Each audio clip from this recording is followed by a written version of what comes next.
Hello students, welcome to our channel Maharashtra media. मी ऋतुजा लावरे तुमचं Maharashtra media या आमच्या यूट्यूब चॅनलवर मनापासून स्वागत करते. तर आज आपण इयत्ता 5वीची इंग्लिशची टेस्ट नंबर 2 घेणार आहोत. टेस्ट नंबर 1 अगोदर घेतलेली आहे आपण. आज आपण टेस्ट नंबर 2 सॉल्व करून घेणार आहोत. ही टेस्ट विचारलेली आहे 15 मार्कांसाठी. तर आपण चला सुरुवात करूया.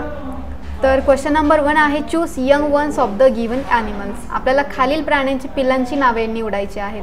तर बघा, डॉग हा जो प्राणी आहे, या प्राण्याचं आपल्याला काय करायचं आहे, ह्याचं जे पिल्लू आहे किंवा याचं जे बाळ आहे याचं आपल्याला नाव निवडायचं आहे.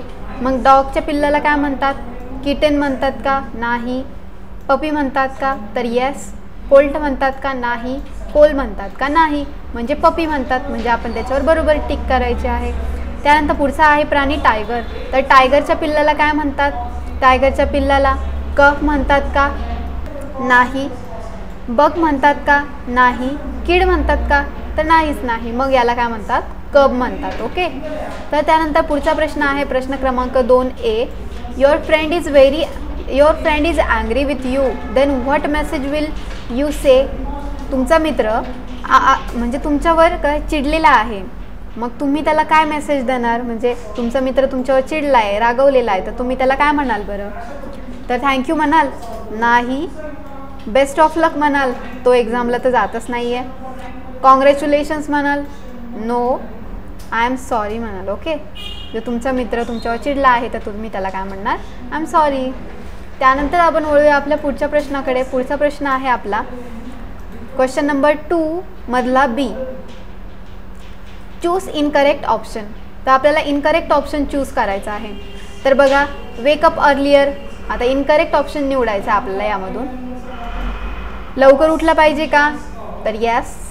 एक्सरसाइज केली पाहिजे का? तर yes. Sleep at late night. उशिरापर्यंत जागलं पाहिजे का? उशिरा झोपलं पाहिजे का? तर नाही. म्हणजेच काय आहे, हे इनकरेक्ट ऑप्शन आहे आणि आपण त्याच्यावर टिक केली आहे कारण आपल्याला तो निवडायचा आहे ना. बाकीचे काय आहे, बरोबर आहेत. Brush every day, yes. तर अशा प्रकारे आपण याच्यावर टिक केली. त्यानंतर पुढचा आहे प्रश्न 3. Look at the pictures and complete the words. आपल्याला चित्र बघायचे आहेत आणि त्यानंतर ते जे चित्र आहेत त्यांची काय करायचे आहे, आपल्याला शब्द इनकम्प्लीट दिलेले आहेत, तर आपल्याला ते कम्प्लीट करायचे आहेत. तर चला बघूया. ही कोण दिसते तुम्हाला? क्वीन दिसते ना, राणी दिसते. मग क्वीनची स्पेलिंग कुठून सुरुवात होते? क्यूने स्टार्ट होते. सो इथे काय आहे? क्यू. तर मग आपण इथे काय लिहिणार आहोत? क्यू. ओके. अशा प्रकारे. त्यानंतर इथे लाईन दिसते. लाईनला काय म्हणतात? क्यू म्हणतात. ओके. त्यानंतर पुढचं चित्र काय दिसतंय तुम्हाला? एक गर्ल दिसते आणि इथे काय दिसते? एक गोट दिसते. तर याचं काय होणार आहे? गोट. सो इथे काय येणार आहे? जी. तर अशा प्रकारे तुम्ही लिहिणार आहात. त्यानंतर पुढचा क्वेश्चन आहे question number 4. Choose appropriate punctuations marks. म्हणजे योग्य विरामचिन्हे वापरा. तर आपल्याला योग्य विरामचिन्ह वापरायचं आहे इथे. What is surprise. म्हणजे आता इथे काय आहे, तो सरप्राईज झालेला आहे. सो इथे कोणतं चिन्ह येणार आहे? उद्गारवाचक चिन्ह. ओके. सो इथे आपण काय लिहिणार आहात? एक लाईन आणि खाली त्याला टिंब, म्हणजेच उद्गारवाचक चिन्ह, कारण तो सरप्राईज झालेला आहे. दुसरी लाईन आहे व्हॉट आर यू डुईंग. तू काय करतेस? What are you doing. काय करतेस म्हणजे इथे काय विचारलेलं आहे? प्रश्न विचारलेला आहे. सो इथे काय येणार? प्रश्नचिन्ह येणार आहे. मग आपण इथे काय करणार? प्रश्नचिन्ह लिहिणार. अशा प्रकारे. इथपर्यंत समजले? त्यानंतर जाऊया आपण आता पुढच्या प्रश्नाकडे. क्वेश्चन नंबर 5 आहे आपला, find the unrelated words from the given words. मोठ्या शब्दातून कोणता अर्थपूर्ण शब्द तयार होत नाही? मोठ्या शब्दांतून कोणता अर्थपूर्ण शब्द तयार होत नाही, आपल्याला ते बघायचं आहे. बघा, बटरफ्लाय, बट, फ्लाय, बटर आणि बॅट. तर आता यामध्ये कोणता शब्द तयार होत नाही? तर बघा, बटरफ्लायपासून बट तयार होतो, तर होतो. फ्लाय तयार होतो, तर होतो. बघा तुम्ही, फ्लाय पण तयार होतो इथे. बघा, फ्लाय. बटर तयार होतो, तर येस, बटरसुद्धा तयार होतो. बट बॅट तयार होत नाही. सो त्यामुळे इथे काय करणार आहोत आपण इथे टिक करणार आहोत, म्हणजे हा शब्द तयार होत नाही. त्यानंतर पुढचं बघितलं आपण, तर पुढचं आहे कॅटरपिलर. कॅटरपिलरपासून कॅट तयार होतो का? तर येस, कॅट पण तयार होतो. पिलर तयार होतो का? तर येस, पिलर पण तयार होतो. कॅटरिंग तयार होतं का? तर कॅटरिंग हा शब्द तयार होत नाही, ING नाही आहे या शब्दामध्ये. आणि टॅप तयार होतो का? तर नो, टॅप पण नाही तयार होते. कॅटरिंग हे 2 शब्द तयार होत नाही आहे. तर आपण इथे काय करणार आहोत? टिक करणार. तर बघा इथे आपण बघितले हे 2 शब्द तयार होतात ते कॅटरपिलरपासून. ओके, कॅटरपिलरपासून कॅट होतो, पिलर होतो, टॅप पण होतो. इथे TA आणि P टॅप पण शब्द तयार होतो, बट कॅटरिंग नाही होत ना. सो आपण काय करायचं? तिथे कॅटरिंगवर टिक करायचं. त्यानंतर पुढचा शब्द आहे हँकरचीफ. आता हँकरचीफ म्हणजे रुमाल. तर आता त्यामध्ये बघा, आपण बघूया कोणता शब्द तयार होतो ते. हँड तयार होतो, येस. शेफ तयार होतो, तर येस. काइंड तयार होतो, तर हो, काइंड पण होतो. बघा आता बघूया आपण, KIND,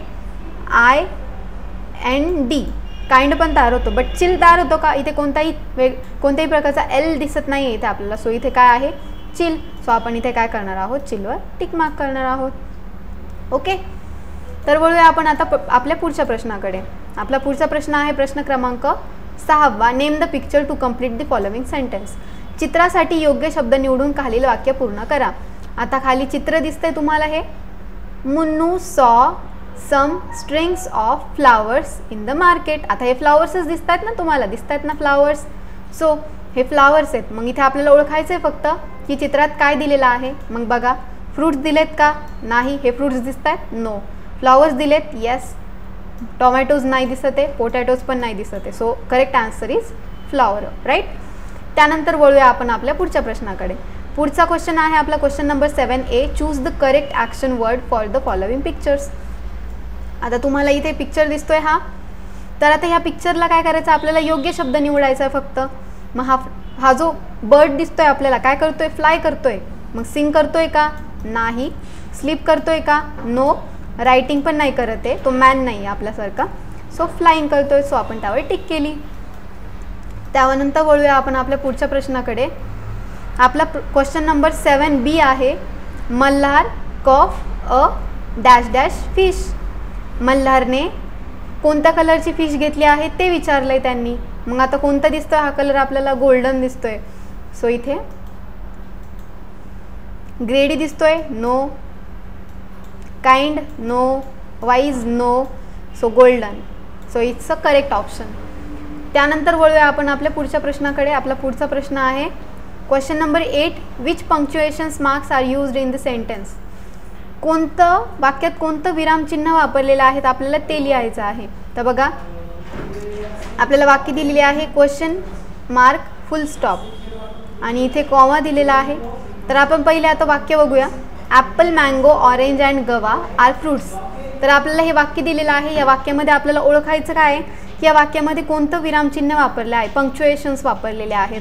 सो बघा, इथे स्वल्पविराम दिसतोय, कॉमा दिसतोय, इथे कॉमा दिसतोय आणि इथे फुल स्टॉप दिसतोय. सो बघा, आपण आता करेक्ट आन्सरला टिक करूया.